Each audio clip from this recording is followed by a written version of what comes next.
Welcome to the bold analysis, ladies and gentlemen.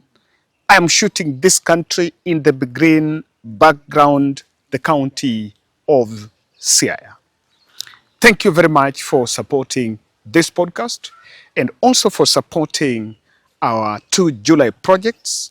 We were able to put up a house for Mama Faith in Embu and again help the surgery that the procedure that was to be done on baby Willis. Of course, it started the chemo and is due for surgery next week. From Tuesday, we're going to a certain specific day when that surgery is going to be done. So we are going to follow up on that and just find out how it will go. Now, today, on this Sunday, the 3rd of August, Kenya national team which is now hosting CHAN, is to play their opening match against,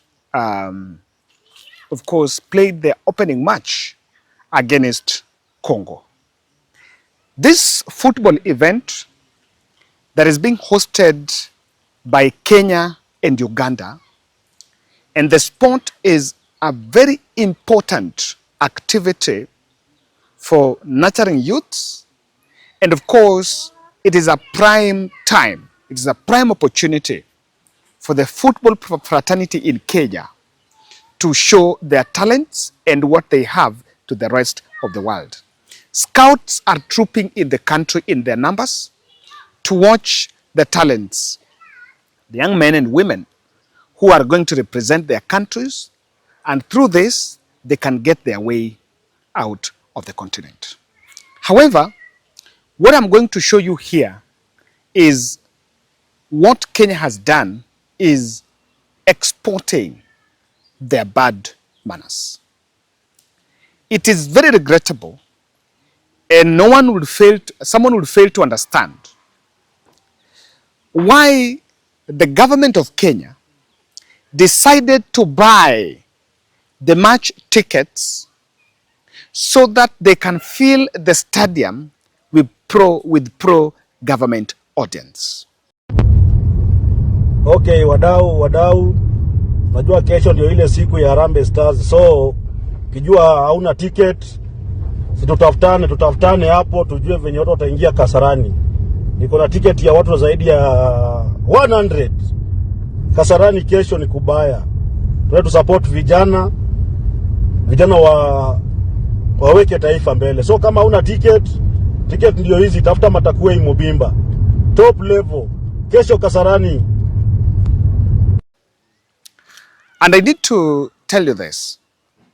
I want you to watch this video. This is Matakuwe Mobimba. This is the Korogocho MCA who was captured in a video, and he posted this video where he was asking Kenyans who wanted to go to watch that football match to reach out to him so that he could dish out the tickets. So let me tell you what happened, or what has been happening.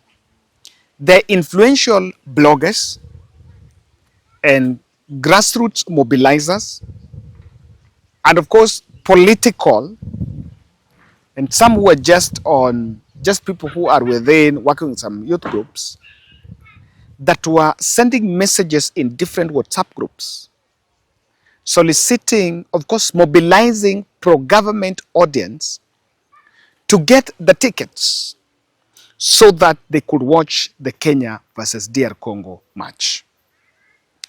I think that level of desperation is not something that can be taken casually. I understand that, of course, it is in the interest of the Kenyan government to show the world how Kenyans love football.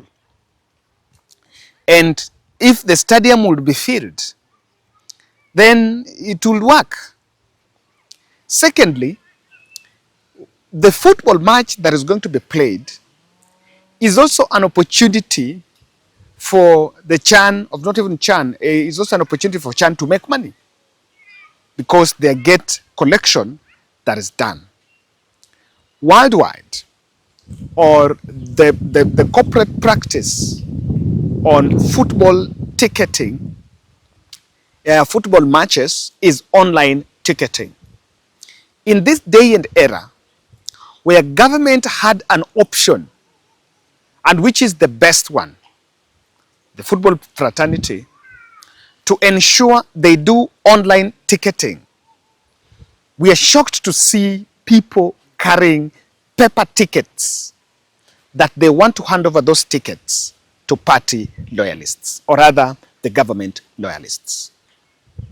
Of course, what happened last time, a football match here, I think it was between Kenya and another team here, there were Ruto must go chants across the stadium, and the government were caught off guard that those who filled stadium were chanting Ruto must go chants.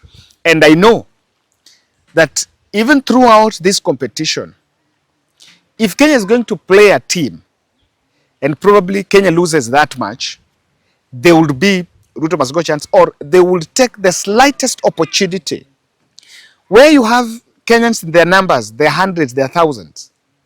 The Ruto must go, the one-term call, always takes hype.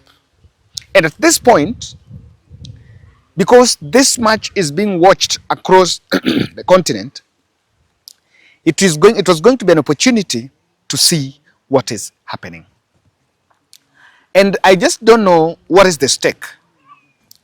Probably if the stadium is filled by pro-government audience and then they don't chant Ruto must go, I don't know how that would help. But what I'm seeing here is a desperation to paint the picture that everything is fine. I want to give you an example. I'm shooting this video in Siaya. Look at this video. In the morning, I got an opportunity to go and see the stadium that is being built, the stadium that was built in Siaya Stadium. So that stadium, and this is what you can see. The person who took me, some good friend was walking me through. And I want to show you this. You see, this building going on hapa, I tried to zoom it. That is the market being built. And nimeambiwa imekuwa to that level for the last 4 months. It is not moving. This one is being built. Now, you can see some people working there. And it's a project. I remember when I was telling people when I was in home, I wanted to know what projects is going on in Siaya. So today I was in Siaya. And then apart from this, there is this other building here, affordable housing. This is an affordable housing unit. These two establishments, ukiwa kwa stadium unaziona. Ukiwa kwa stadium unaziona. Unaweza ona SPC market, unaweza ona special market, unaweza ona that affordable housing project going on the other side. Then I'm told there is affordable housing also going on in Awelo. People who know Siaya, there is one going on in Awelo. And the county government also initiated the project of building some level 5 hospital around just town.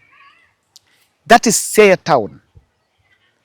I made my way from Siaya, nikaingia hiyo njia ya Boro, all the way to Ruambwa. Then nikaacha ile njia inarudi Port Victoria. Then I came through Ukwala route to Ugunja. And then around Ugenya, I only saw a project ya stima. Inaendelea hapo. Power connection, REREC. Then I came through to Rangala, back to Siaya. Then I took the Bondo route. I came through all this other way. Then I connected to Kisumu. The impact of what is allegedly being done cannot be felt. And I tried asking that gentleman, uko na kazi? How about this issue of jobs? Told me that thing has not changed us. We thank government that is being done. but it's not an intervention for us to get money, to get jobs. Not that all of us are jobs. I was just giving you an example. And you see, those are almost 4 projects concentrated within the town. Those are projects done for, it will satisfy those students with it. But ukienda kwa community, the rural areas, if you go to the rural areas, deep rural areas, they cannot be felt. People are still walking distance looking for water, going to search for water. There is still a real struggle in the rural areas.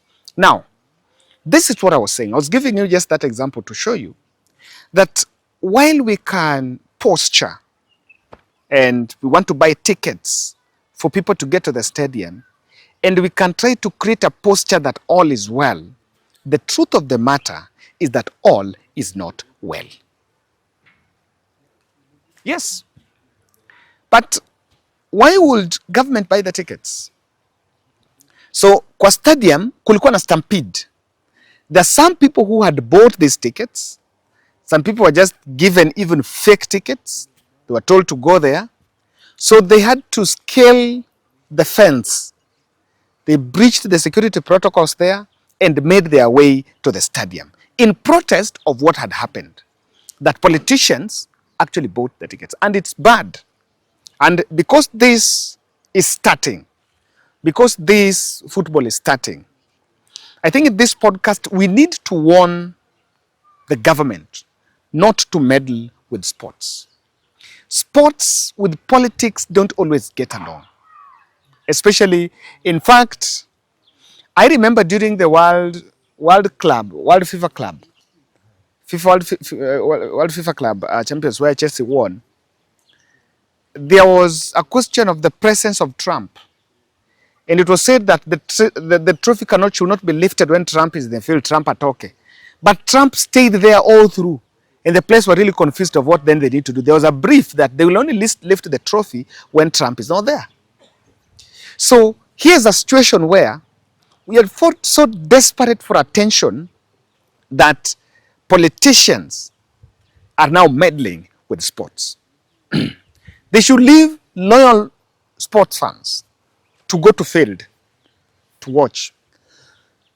In fact, if I were them, I would have tested patriotism by making the tickets less cheaper, probably subsidizing them, and urging Kenyans at will to go and in fact you make them be able to do online ticketing so that someone makes an initiative that Mimi, I'm going to buy the ticket.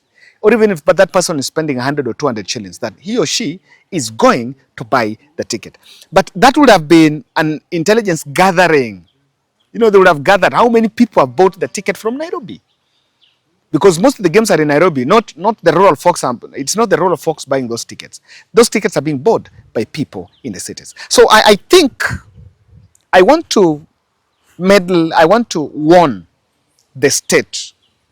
And my argument here is, let us not meddle with sports so that we portray some sort of patronage. Patronage must be organic. If you want pro-government chants, it only makes sense if those chants are organic. But if there are things that looks like they're being forced, then it doesn't make any sense. And this is why I feel that government should not meddle. Number one,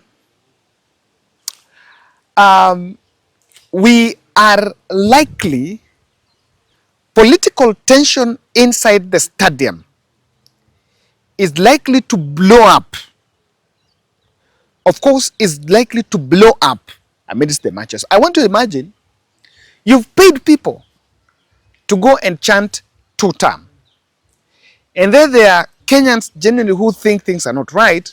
And the other side of the pitch, there is 1 term. Or maybe these people are even sharing the terraces. Look at that. By the time people are leaving the stadium, and many times these matches will be played in the evening, these 2 camps would emerge and start getting after each other. So to make sure that there is no violence in the stadium, politicians should keep off. No, I'm not saying politicians are not fans, but politics should keep off that. And you know the effect? We can even be banned from the competition, and no scouts will get into the country. And of course, it will even dent the image of our sports industry, and even as sponsors who would be willing to invest in our sports departments or in our sports docket would actually shy away from making such decisions. So I call upon, number one, we should leave because we will plant violence in the field.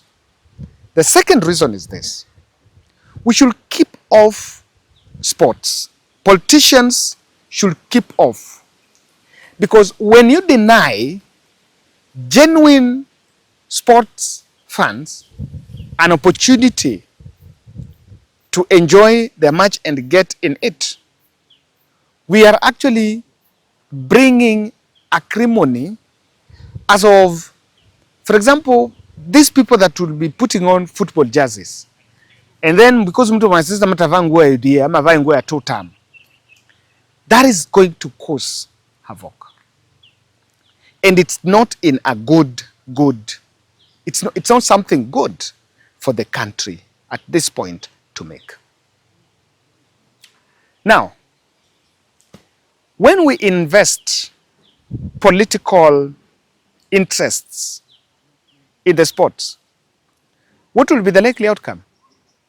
Let me tell you, political sports in this country is the most challenging one. Why? It is the most challenging. I remember last week, the national head coach picked players. Remember, CHAN is played by players who play in the continent. Hata kama uchezi Kenya, but unacheza within an African country here, not those playing in Europe. So he actually selected players. When he got to the camp, there was another force somewhere, probably the FKF or somewhere, that had also picked some players to join the camp. So you see the way things are very challenging. And it's going to be a bad image for the country. The president should just do the necessary. Address social, political, economic rights of the people outside the stadium instead of trying to posture like people already are patronizing government. That's my take, guys, and wish the boys the best of luck in this competition. This competition is going to run for some time. I will also get time to watch. I also want to see people, but also urge the football fraternity, guys. This is an opportunity for our brothers and sisters who have talents to show the world what they have. This has nothing to do with the president and the state. While we might want to vent our frustrations, but we are also denying our brothers and sisters, our brothers, an opportunity to show the world what they have. We should not have violence, so that no sports agent wants to go and watch a Harambee Stars match. Wakati is watching and is in the field, he's going to have a raw feel of what the talent is. So let's not make political sports investors shy away from going to the stadium because of violence. So you can chant two term, one term the way you all want to be. But I think we must also bring the soberness that it needs. Let's cheer the boys. It's for the best. It's for them, so that probably they will be the stars of the country tomorrow. Thank you.